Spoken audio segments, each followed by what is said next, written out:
David Reinhardt with Geekenstein Media, and I'm here with Rowan. And we're here to talk about PixelJunk Inc. Yep. Now, that's hot. For my first question has to be, so why is Galaxy Quest running on loop in the booth? I have no idea, but it's awesome. It's as good a question as any. Yeah. So every PixelJunk game, besides of course the sequels you make, are radically different from the previous. Now, how did you make the jump to ink? To soup. Yeah, to making soup on alien planets. How did no one make the jump before us? Like soup, they left the throne empty for that one. No, with PixelJunk, we don't like to double up. We don't like to do the same thing 2 times in a row. We should be creative and innovative every time with the game. So, except for Shooter, where we explored that universe a little more, we haven't really done any sequels. So, I mean, yeah, we hadn't done a soup game yet. So, let's make soup. Sorry, I've lost my voice. I've been talking for days straight. So, playing the game, it feels like a weird version of, like, it reminds me a lot of Terraria, but instead of you're not building, you're like harvesting, and it's way more intricate, I think, and all the base building. I like to think of it as like a gigantic Rube Goldberg machine where the output is soup, and you have to defend it with towers. So.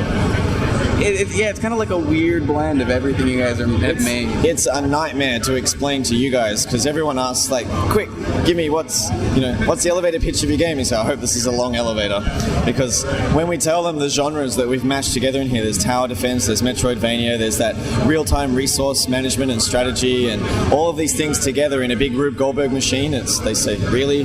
Did you really make that game? Yes, we did, and it's about soup. So. Yeah, it's just playing the demo when it starts, you build your little base, but then you guys jumped us ahead to the end, and the base is enormous, and there's so many, like, I don't even understand how you get there, and it seems like you're not even making soup anymore. The robots are making soup. Well, it's just depending on how good your design of the base is, you can make whatever you want. I mean, the whole idea of Sandbox is that we give the tools to you guys and let you put it together however you want. So some players will probably automate a lot of their base, but the flip side of that is maybe their towers are weak because they spent all their money researching, automated parts. Other players might research vehicles so that they can explore far away to get really rare soup ingredients, but those people might not have a very automatic base, so when they eventually get home, they have to make the soup themselves. So it's completely up to what you and your friends are doing when you play. I can't help but just smile when any says you're making soup. That's what you're doing. You're fighting monsters, making soup. Like, why wasn't I making soup before this? So we should all be making soup. So go here, make soup.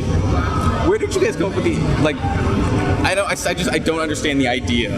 Like, just soup came up, I think. One of the previous artists suggested the idea of soup. And one of the original concepts had like little walking soup cans, kind of like a Sorcerer's Apprentice, the broomsticks. And we sort of liked that idea, and we kept going with this massive soup factory, and now it's just, why the hell weren't we doing soup beforehand? It's so obvious. Now you guys are showing the alpha build. It's the first time you've ever shown it to the public. Yes. What has the response been like? It's insane. You can hear my voice, how much I've been. Everyone has been like really great and really positive. I mean, everybody appreciates the depth and the complexity of being able to do whatever they want, but they enjoy the freedom of, hey, if I just want to make an infinite waterfall soup contraption and never even, they can do that. So it's been, overwhelming. I know do you guys have like a rough window of when you want to try to like squeak this out there? I want to ship it yesterday, basically. There's actually only 3 of us making it. We got 4 now, big time. So it's, as soon as we can get it onto Steam. I mean, we're pre-alpha here at PAX for PC first. We might consider using the early access on Steam. As soon as we can get the PC build done, we want to do Mac and Linux straight away afterwards. So hopefully end of this year, early next year or something, like whenever we can. And what's that switch been like? Because you guys were primarily PlayStation developer, and now it's PC. Like, well, I mean, the more you think about Ink as a game as well, it just makes sense to be on Steam. I mean, we have a dev blog where we actually post all of our feature lists and bug fixes for the week, and it's completely open and transparent development process.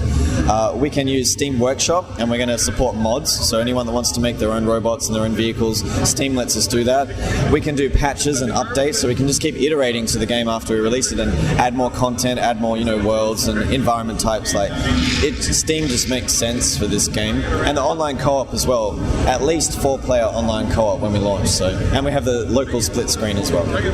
Now, I've been seeing this a lot lately. PC games that play with the controller. Yeah. What's that problem? Like, can you play PixelJunk Inc. with the keyboard and mouse? Yeah, sure. I mean, if you want to just keyboard and mouse, you can, but we support the controller as well for big picture mode. So part of wanting to do Linux and Mac as well is I'm really excited about the Steam box. So anyone that wants to just be in big picture with their controller, they can do that. But you can play with the keyboard and mouse as well if you want. It's up to you. Well, I mean, PixelJunk Inc. is incredible. As soon as I got that invite to come see the game, I knew I had to. And you guys really have something crazy on your hands here. Thank you so much for talking with us. Cool. Hope you enjoy the rest of your